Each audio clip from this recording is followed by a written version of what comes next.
Louez l'Éternel. Louez le nom de l'Éternel. Louez-le, serviteur de l'Éternel, qui vous tenez dans la maison de l'Éternel. Dans les parvis de la maison de notre Dieu, louez l'Éternel, car l'Éternel est bon. Chantez à son nom, car il est favorable. Amis, frères et sœurs de Sabbat Délices, que vous soyez de la Guadeloupe, de la Martinique, de la Guyane ou du monde entier, les paroles du psaume 135 nous appellent à louer l'Éternel, le Dieu créateur. Après une semaine de labeur, profitons pleinement de ce jour béni, de ce jour d'allégresse mis à part pour nous. Réjouissons-nous de ce que notre Père a pris soin de nous. Il nous est impossible d'imaginer à quel point nous sommes aimés de Dieu. Chaque jour, ses regards bienveillants sont sur nous et son amour nous accompagne. N'est-ce pas, Dominique? Oui, Sylvie. Ne cherchons plus à comprendre et contentons-nous de nous appuyer sur Dieu, notre rocher. Dans le psaume 37, au verset 3 à 5, David illustre bien notre situation. Confie-toi en l'Éternel et pratique le bien. Demeure dans le pays et prends la fidélité pour pâture. Fais de l'Éternel tes délices et il te donnera ce que ton cœur désire. Remets ton sort à l'Éternel, confie-toi en lui, c'est lui qui agira. Oui, frères et sœurs, Dieu veut que nos vies soient réussies et que nous soyons bénis. Amen. Prions.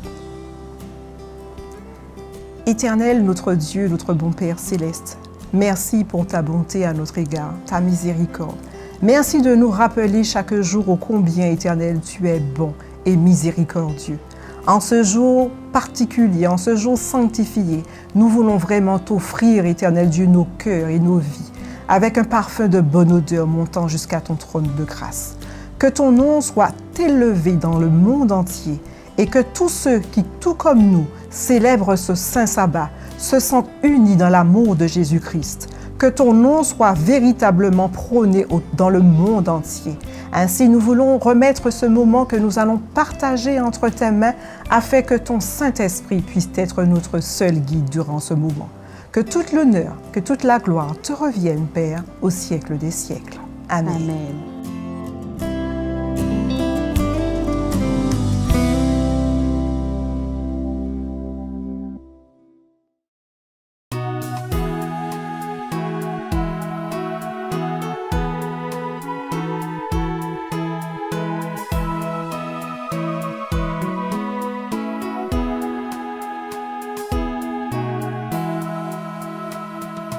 Jour de repos et de bonheur, consacré par le Créateur, viens comme une douce rosée, rafraîchir mon âme lassée, que j'aime ton retour, heureux jour. Au jour de calme où mon esprit retrouve la paix qu'il chérit, où je fuis les soins de la terre pour chercher Dieu par la prière. Oui, j'aime ton retour, heureux jour. Au jour de joie où devant Dieu rassemblés en un même lieu, des saints font monter leur hommage à l'Éternel, rocher des âges, qu'il est beau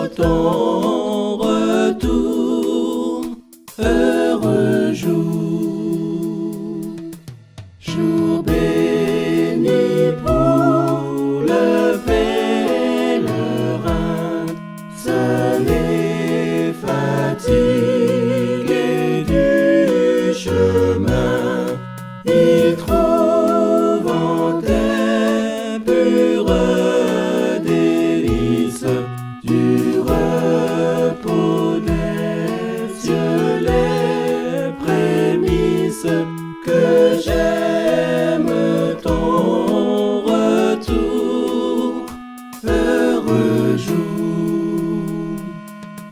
Dans les demeures, ô Jésus, que ta main prépare aux élus.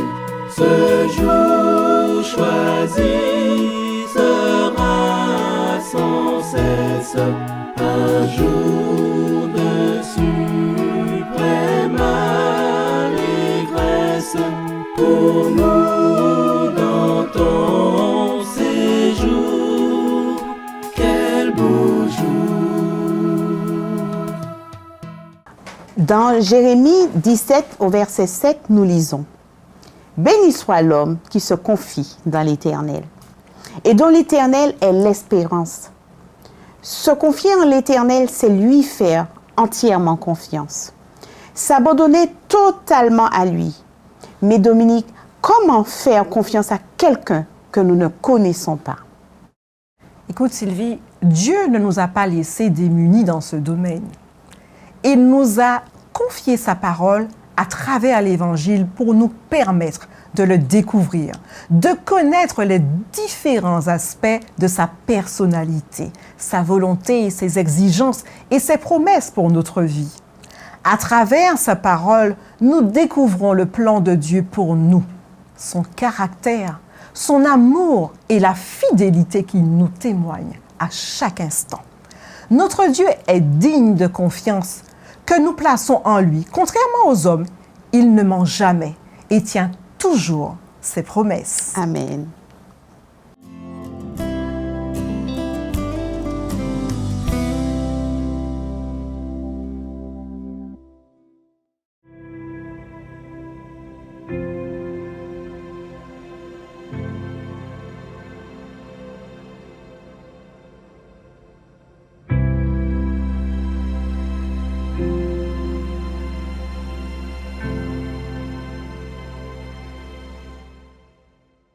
Psaume 133.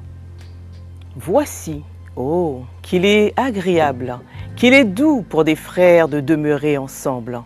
C'est comme l'huile précieuse qui, répandue sur la tête, descend sur la barbe d'Aaron, qui descend sur le bord de ses vêtements. C'est comme la rosée de l'Hermon, qui descend sur les montagnes de Sion, car c'est là que l'Éternel envoie la bénédiction, la vie pour l'éternité.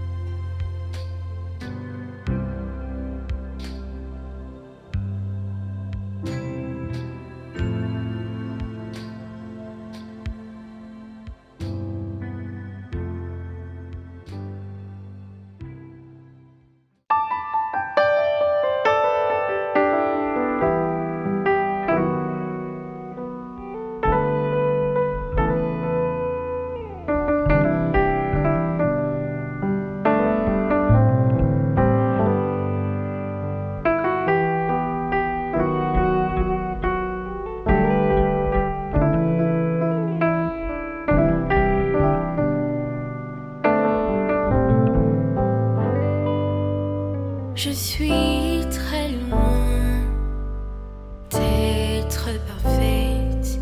Il n'y a qu'un amour inconditionnel qui saurait comprendre qu'au-delà des murs, derrière le masque et ce sourire confiant, il y a un cœur brisé, une vie qui cherche une raison.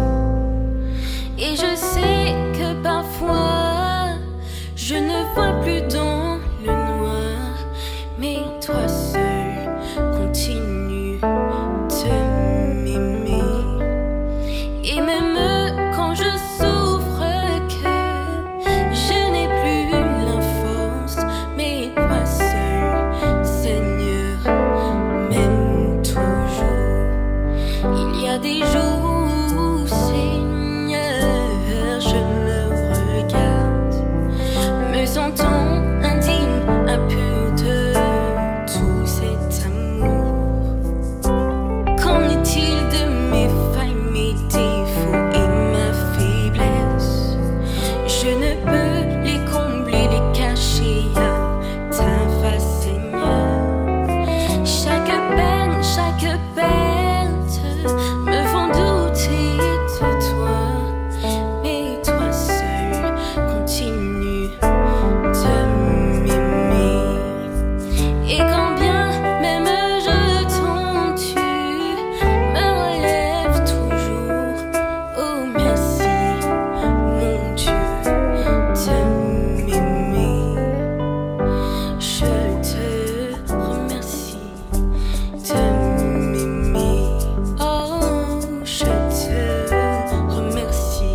pense que tu ne vas pas me pardonner. Oh, et quand je n'ai plus confiance en moi, tu m'aimes toujours. Malgré moi, tu m'aimes toujours. Je te remercie pour cet amour.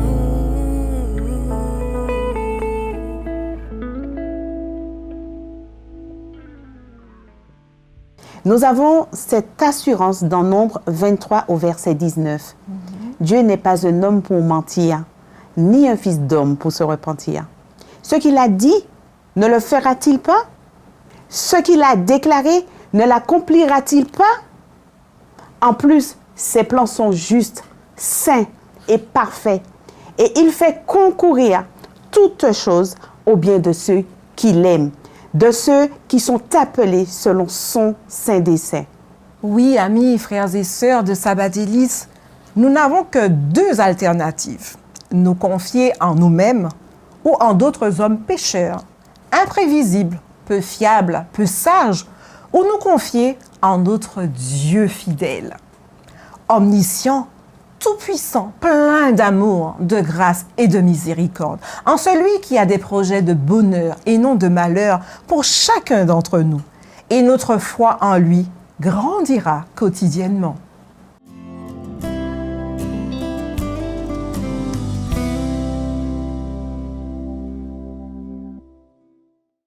Jésus a fait une déclaration extraordinaire en disant « Quelqu'un qui trouve un trésor dans un champ dans lequel il travaille, il va, il vend tout ce qu'il a et puis il achète le champ. » Je crois que celui qui détient la Bible a pas seulement un champ, mais il a quelque chose d'extraordinaire.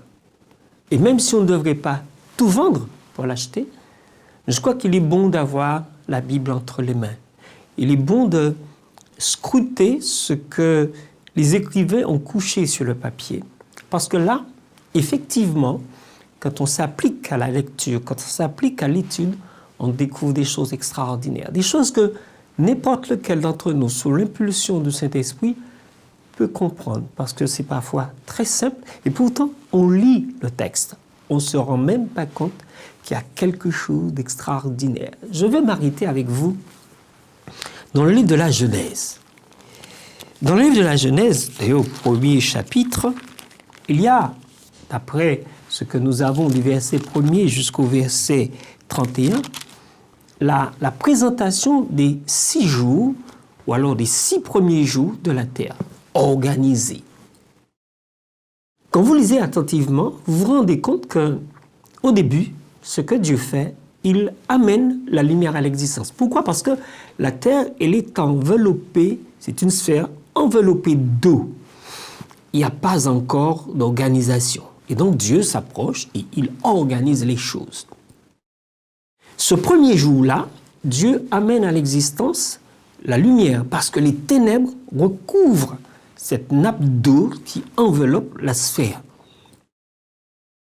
Et quand vous allez au 4e jour, vous vous rendez compte que Dieu aussi, là, il met en place ce qu'on appelle couramment les grands luminaires, le soleil, la lune, mais aussi il jette dans l'espace une poignée d'étoiles. Je dis une poignée parce que ça peut être beaucoup plus que cela. En tous les cas, il jette dans l'espace une poignée d'étoiles qui remplit l'immensité de l'univers.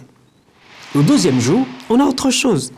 Et à partir du 2e jour, verset 6, vous avez qu'il y ait une étendue entre les eaux, qu'elle sépare les eaux d'avec les eaux, et Dieu fit l'étendue, et il sépara les eaux qui sont au-dessous de l'étendue avec les eaux qui sont au-dessus de l'étendue, et cela fut ainsi. Dieu appela l'étendue ciel, ainsi il y eut un soir, il y eut un matin, ce fut le 5e jour. Donc nous avons vu déjà le 1er jour et le 4e. Et si vous observez bien, le 1er jour et le 4e sont devenus amis, parce qu'en fait, quand Dieu, au 4e jour, crée les grands luminaires, avec, bien entendu, comme j'ai dit, le soleil, la lune et les étoiles, on se rend compte que le 4e jour prend son pied d'appui à partir du 1er. Je viens de lire avec vous le 2e jour. Observons ce qui se passe lors du 5e jour. La Bible dit, Dieu dit que les eaux produisent en abondance des animaux vivants et que les oiseaux volent sur la terre vers l'étendue du ciel. Dieu créa les grands poissons et tous les animaux vivants qui se meuvent, et que les eaux produisent en abondance selon leur espèce. Il créa aussi tous les oiseaux ailés selon leur espèce. Dieu vit que cela était bon. Dieu bénit en disant, soyez féconds, multipliez, remplissez les eaux de mer et que les oiseaux volent sur la terre. Ainsi, il y eut un soir, il y eut un matin, ce fut le 5e jour. Quand on s'arrête un petit moment, on se rend compte que le 5e jour, lui aussi, il prend appui sur le 2e jour. Et vous remarquez bien qu'on est en train de former des couples, des duos concernant les jours. Le premier avec le 4e, le 2e avec le 5e, et voyons un peu ce qui va se passer pour le 3e. Selon le texte de la Genèse, à partir du verset 9, que les eaux qui sont au-dessous du ciel se rassemblent en un seul lieu et que le sec paraisse. Donc la terre fait son apparition. Et cela fut ainsi. Dieu appela le sec terre et il appela la main des eaux mer. Dieu vit que cela était bon. Puis Dieu dit que la terre produise de la verdure, de l'herbe portant de la semence, des arbres fruitiers donnant du fruit selon leur espèce et ayant en eux leur semence sur la terre. Et cela fut ainsi. La terre produisit de la verdure, de l'herbe portant de la semence selon son espèce, et les arbres donnant du fruit en ayant en eux leur semence selon leur espèce. Dieu vit que cela était bon. Ainsi, il eut un soir, il eut un matin, ce fut le 3e jour. Le 3e jour, on va tourner notre page et on va tomber dans le 6e jour. Ou non, si on peut coller ces deux-là ensemble. À partir de ça, du verset 24, Dieu dit que la terre produise des animaux vivants selon leur espèce, du bétail, des reptiles, des animaux terrestres selon leur espèce, et cela fut ainsi.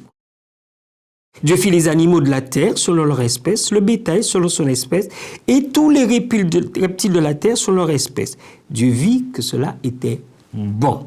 Puis Dieu dit, faisons l'homme à notre image, selon notre ressemblance, et qu'il domine sur les poissons de la mer, sur les oiseaux du ciel, sur le bétail, sur toute la terre et sur tous les reptiles qui rampent sur la terre. Dieu créa l'homme à son image, il le créa à l'image de Dieu, il créa l'homme et la femme. Dieu les bénit et Dieu leur dit, soyez féconds, multipliez, remplissez la terre et l'assujettissez, et dominez sur les poissons de la mer, sur les oiseaux du ciel, et sur tout animal qui se meut sur la terre.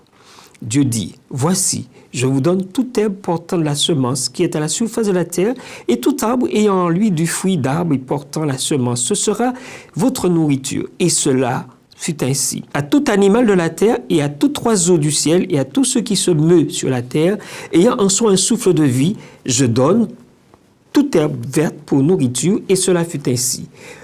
Dieu vit tout ce qu'il avait fait, et voilà, était très bon. Ainsi, il eut un soir, il eut un matin, ce fut le 6e jour. Si on fait le rapprochement entre les deux, le sec paraît au 3e jour, et Dieu va utiliser le sec pour faire pousser les arbres, toute herbe, tout arbre portant du fruit avec leurs semences.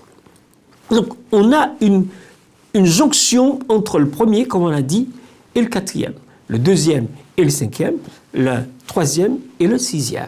Si vous observez bien le texte, à chaque fois, il y a à peu près 2 refrains qui ressortent à la fin de chaque jour. Il dit, il y eut un soir, il y eut un matin. Et on entend aussi, Dieu vit que cela était bon. Sauf au 6e jour, Dieu dit que cela était très bon.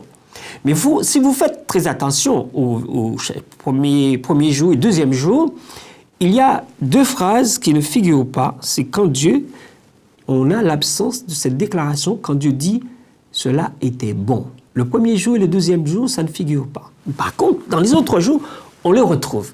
Autre petit détail intéressant, c'est que dans la jonction des jours, il y a cette entente, cette combinaison qui permet de dire que Dieu les a liés 2 à 2.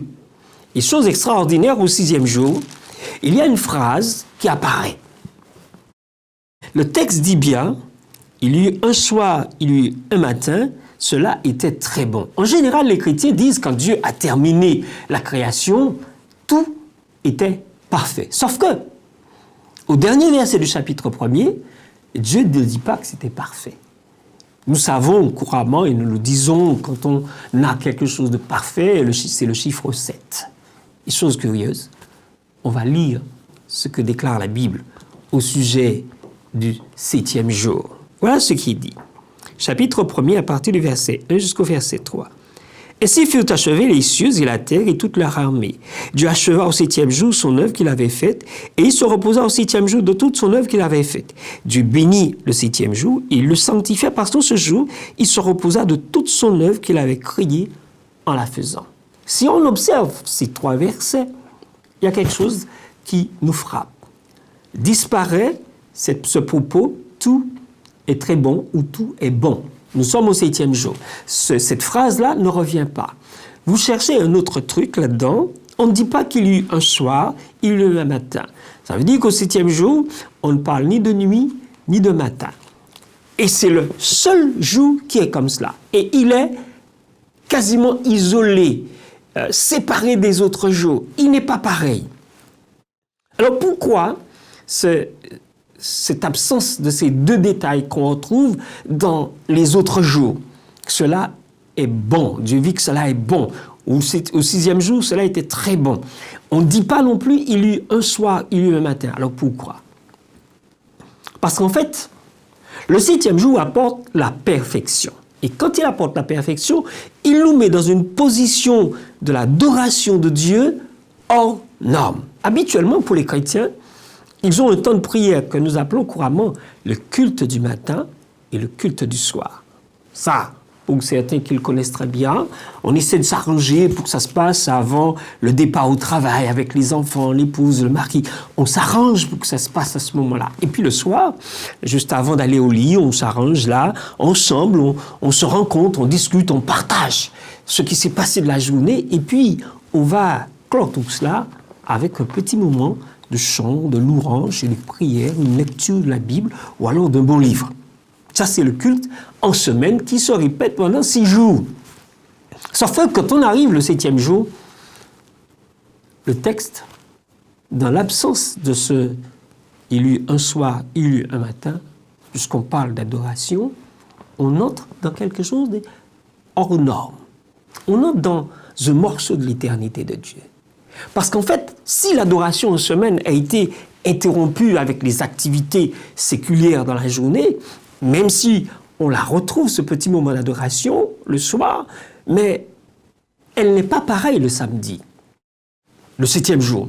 Quand le soleil se couche le 6e jour, nous savons tous, pour ceux qui ont l'attention particulière sur le texte biblique, commence le 7e jour. Parce que d'abord, la nuit, ensuite le jour. Contrairement à tout ce qu'on nous a appris, c'est le jour d'abord, la nuit ensuite, non. Quand on observe le texte biblique, on dit qu'il y eut un soir, il y eut un matin. Effectivement, l'ensemble de la terre est enveloppé de la nuit, puisque les ténèbres recouvraient l'eau. Quand la journée du vendredi se termine, nous glissons doucement dans le 7e jour qui commence. Et commence l'adoration sur 24 heures. Durant la semaine, l'adoration est interrompue par les activités séculières. Elle est interrompue aussi parce qu'on a besoin de récupérer des forces pour la journée de demain. Mais pour le sabbat, non. Pour le 7e jour, non. On a ce que j'appelle couramment une adoration non-stop. En principe, dans la semaine, on apprend aux enfants par les séquences d'adoration qu'on a le matin et le soir, on leur apprend comment rencontrer Dieu, comment adorer Dieu, comment se tenir au moment de l'adoration. Par contre, quand ils arrivent dans le rassemblement communautaire, on pourrait dire au temple, ils savent comment faire. Ils ont appris à la maison. Et donc, quand on a ce moment-là, le 7e jour, nous entrons dans quelque chose qui ne s'arrête pas du tout. Du coucher du soleil du vendredi jusqu'au coucher du soleil du samedi.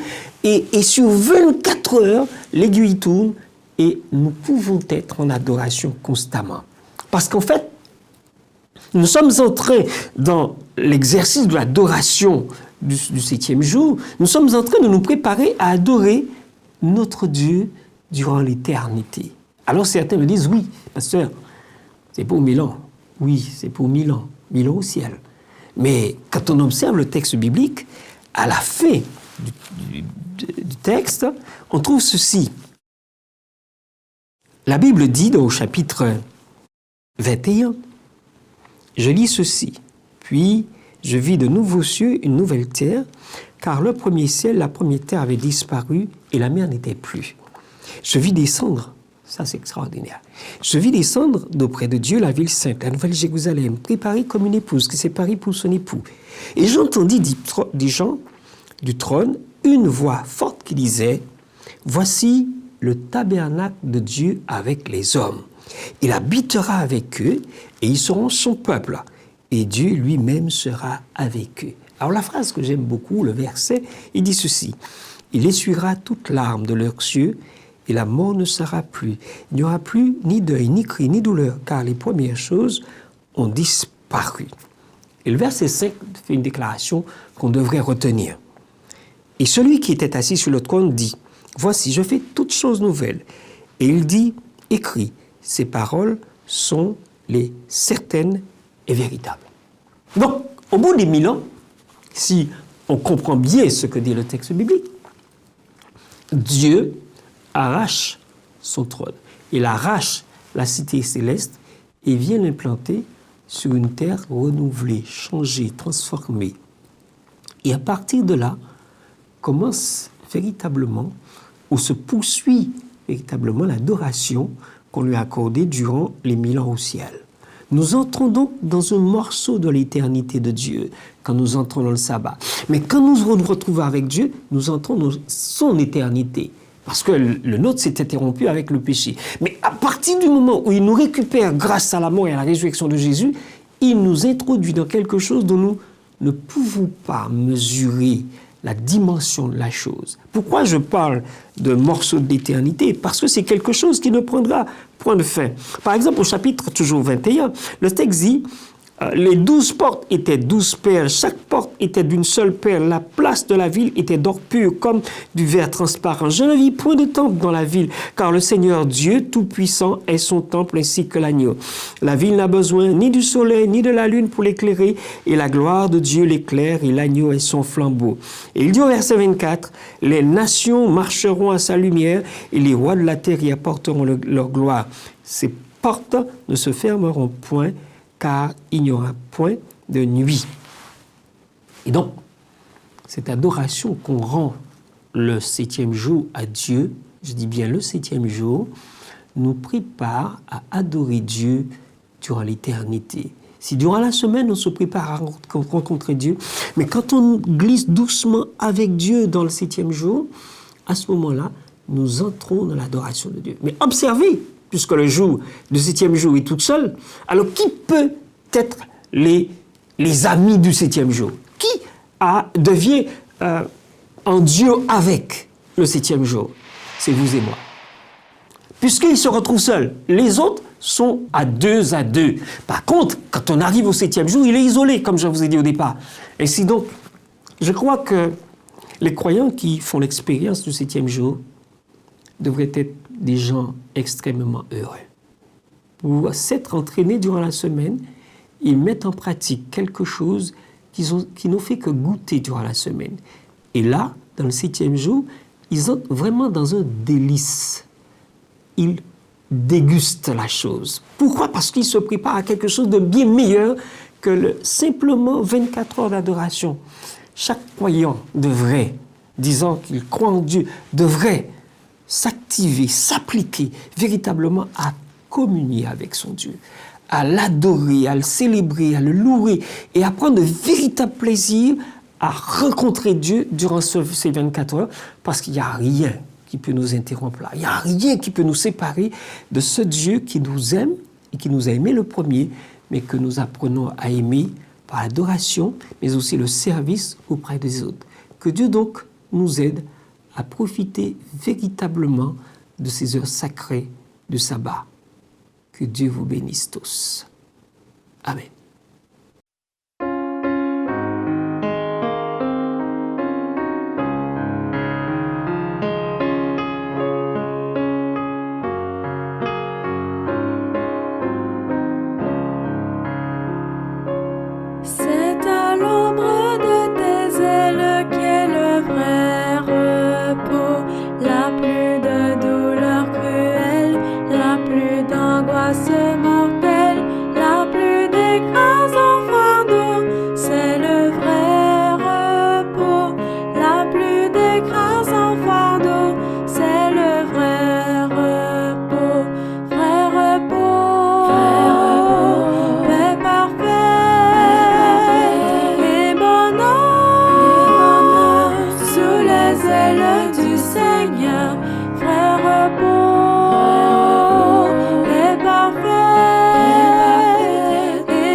Le choix est vite fait, Dominique. Choisissons de nous donner à ce Dieu qui prend soin de nous, qui n'a pas hésité à sacrifier son Fils unique parce qu'il nous aime et il ne veut pas que nous périssions. Chers frères et sœurs, dans Colossiens 3 au verset 16, Paul n'a de cesse de nous exhorter à la lecture, à l'étude et à la méditation assidue des Écritures. Cela doit se faire dans la prière jusqu'à ce que la parole demeure abondamment en nous. C'est ainsi que nos pensées, nos paroles et nos actes seront influencés et contrôlés par Christ afin d'accomplir pleinement la volonté de Dieu. Prions. Tendre Père éternel, merci encore pour ce moment précieux que tu nous permets de passer. Nous te prions, Seigneur, afin que tu puisses nous diriger. Toujours, Seigneur, nous investir de ton esprit, afin qu'il soit notre consolateur et celui qui nous dirige en toutes choses. Que ton nom soit exalté, que ton nom soit loué, Seigneur, que ton nom soit psalmodié. Et permets, Seigneur, que tout ce que nous faisons soit pour ta gloire et ta gloire seule. Nous t'avons prié et demandé ces grâces dans le beau nom de ton Fils Jésus-Christ et par la puissance de ton Saint-Esprit. Amen. Amen. Amen.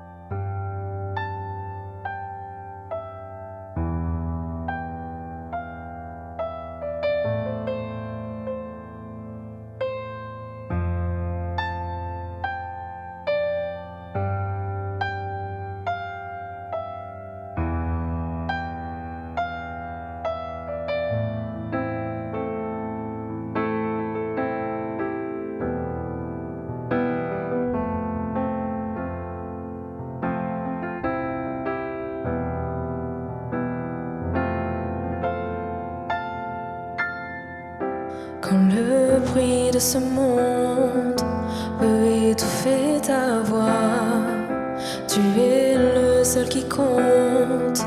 Oh Dieu, viens parler à mon âme, à mon âme.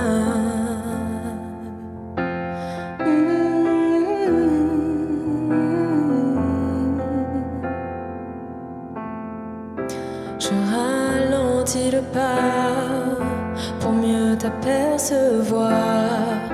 Je dépose devant toi tous mes rêves et tous mes espoirs,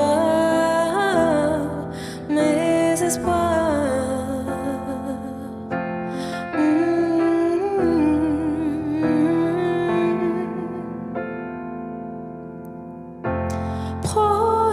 Prosterné à tes pieds, me voici pour t'adorer.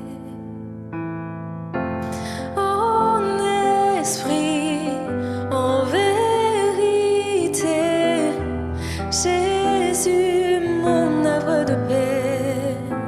Oh, oh, oh, oh, oh.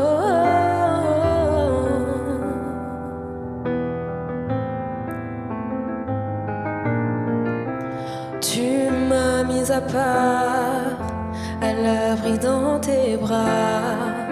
Ta grâce est mon rempart. Rien ne vaut un jour près de toi, près de toi.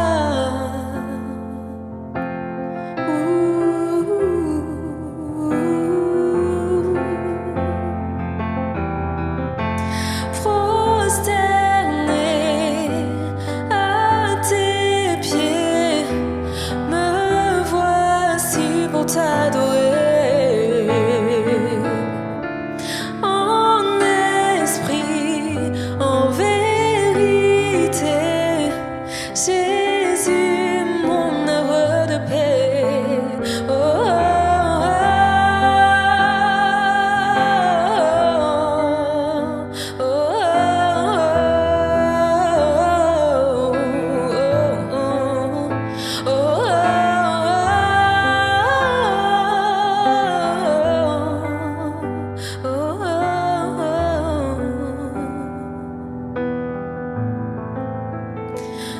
Alors je saisis l'instant, je me présente humblement, car le désir de mon cœur, c'est plus de toi.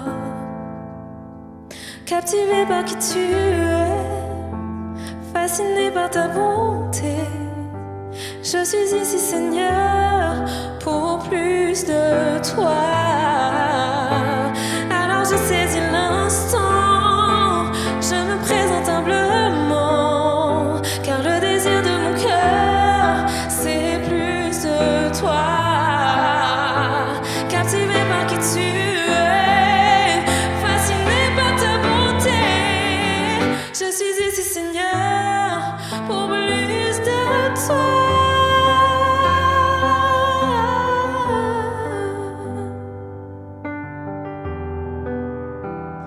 Pour plus de toi. Prosterné, me voici t'adorer. Prosterné à tes pieds, Jésus, mon havre de paix. Amis, frères et sœurs de Sabbat Délices, dans Proverbe 16 au verset 20, il est écrit « Celui qui réfléchit sur les choses trouve le bonheur, et celui qui se confie en l'Éternel est heureux. » Profitons de cette joie, de cette espérance que Dieu place dans nos cœurs, et merci pour ce moment de pur bonheur que vous nous permettez de vivre avec vous. Merci de nous accueillir dans vos foyers. Nous y reviendrons avec plaisir. Bon sabbat à tous. Bon sabbat à tous, et comme à l'accoutumée, nous ne manquons pas de vous rappeler que si cette émission vous a plu, de la partager à tous vos contacts. N'oubliez surtout pas de la liker et nous vous disons à très bientôt. Bon sabbat délices.